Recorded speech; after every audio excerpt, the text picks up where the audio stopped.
Hey, what up YouTube? It's me, Chaotic Lizards. I'm back to do another review for you guys. Today it's gonna be the Hobart Stickmate welder. Got this about 2 years ago at Tractor Supply, and I haven't had any issues. It's a nice machine, very nice machine, especially just for household stuff, you know. Not much to stick weld around the house, but it does little things, making things stick together. So yeah, we'll go kick her on. It was about I think it was like about 500 bucks, something like that. This is my little setup right here. Definitely need to upgrade it.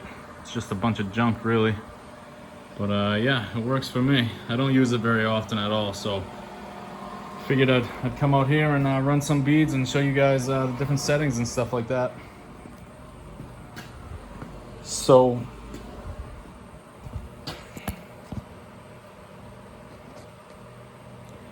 one thing about this machine, and I don't know if it's because it's in my house, my garage, and there's only so much power,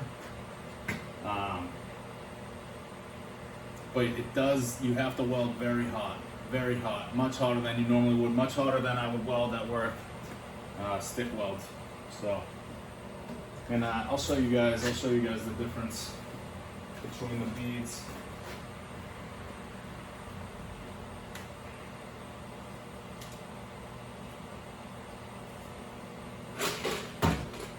Just using your average 60-10 1/8 rod, 1/8 inch rod.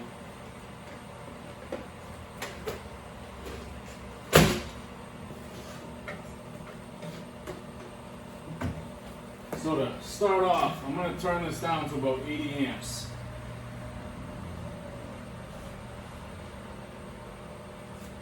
It's on 80 amps, which is pretty average. That's a good starting point for stick welding. We're in DC positive. It will do AC and it will do DC negative, so you could take on this machine too if you have the correct equipment.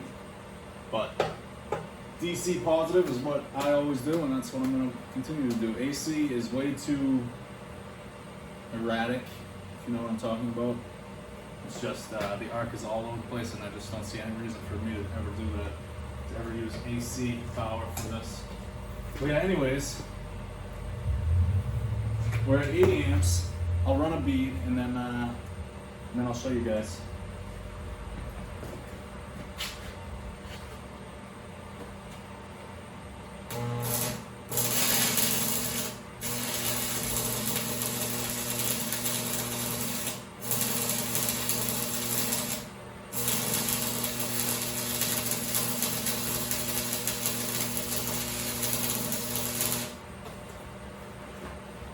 So I know you can't see. I want to figure out how to make it so you can see through my welding hood. Take a video of that, but it was barely keeping an arc. We're at 80 amps, and it was barely keeping an arc. It's very cold, you can tell, which is unusual, and I don't know if it's because of my house or maybe the machine needs to be broken in. I don't know.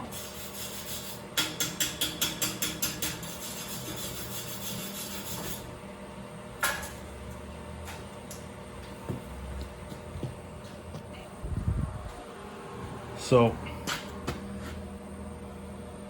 there you see it, 80 amps, it's very thin, the metal's not spread out, it's kind of clumped up on itself. It didn't really penetrate the steel that much.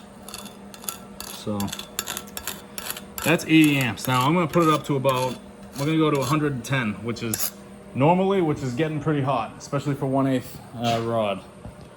So I'll put it up, run a bead at 110 amps, and I'll show you guys the difference.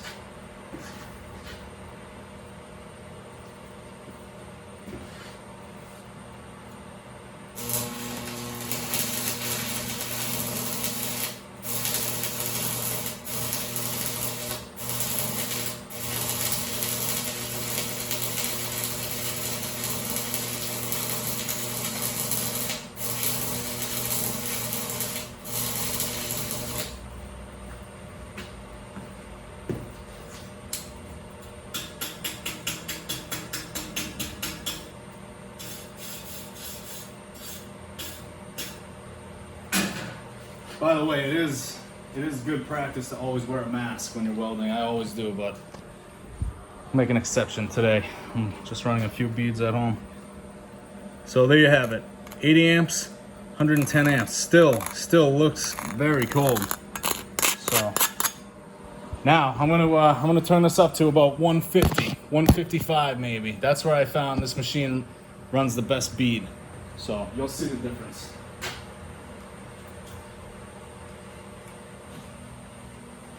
You know something? I forgot to turn it up to 110 amps. So that was 2 beads of 80 amps. Now we'll do the 110 amps.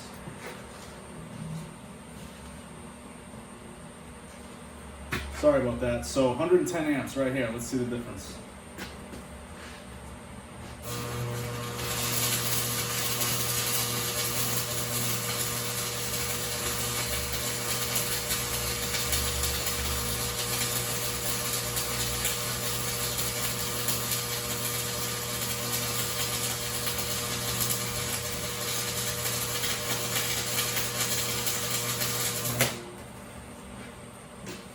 That's more like it. I was gonna say that seemed pretty cold for 110 amps.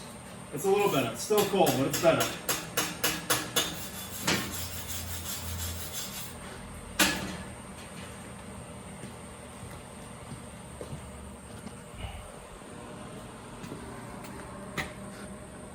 So there you have the 80, 80, and 110. Looking better. It's looking better. It's still cold though. Still cold. So now I'll turn it up to 150. And like I said before, that's where I found that this machine has the smoothest arc, and you know, the metal spreads out nicely and your puddle follows you. So.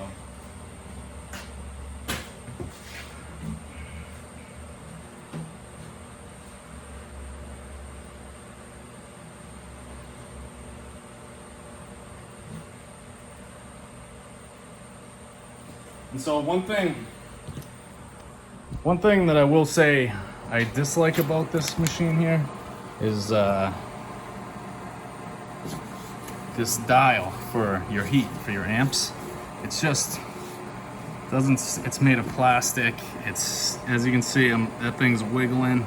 I'm not really touching it. So I mean, you're plus or minus 5 or 10 amps no matter where you think you are. So I'm about 150, right about there. So.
So that is definitely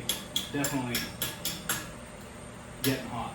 But I mean, 150 amps for 1.8, that's pretty hot. So, but like I said, every machine's different, so you have to kind of figure out each machine and where it wants to run perfectly.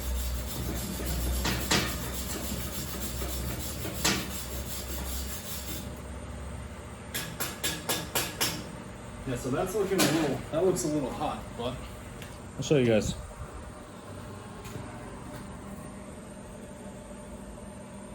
So you got 80, 80, 110, and 150. 150 is more what you're looking for. It laid down flatter. It spread out evenly. Get a nice stack there, stack of dimes. So, yeah. Couple things about the machine I don't like. I don't like the dial. I don't like that it's very heavy. I think it's like 100 pounds. So it's not like I can just move it, you know, if I have to do a field weld or anything like that. But overall, I'd say 4.3 stars, 4.3 out of 5. It's a good machine. It's on the cheaper side, and haven't had any issues. I think I'll have this for a long time. It's a Hobart Stickmate. Actually, I might be wrong, but I think Miller makes Hobart. So if you look at the Miller Thunderbolt and the Hobart Stickmate, it's the exact same thing. It's the exact same thing. So for a little bit less money, you can get the same machine. You're just not paying for that name. So, all right, guys. Hope you liked it.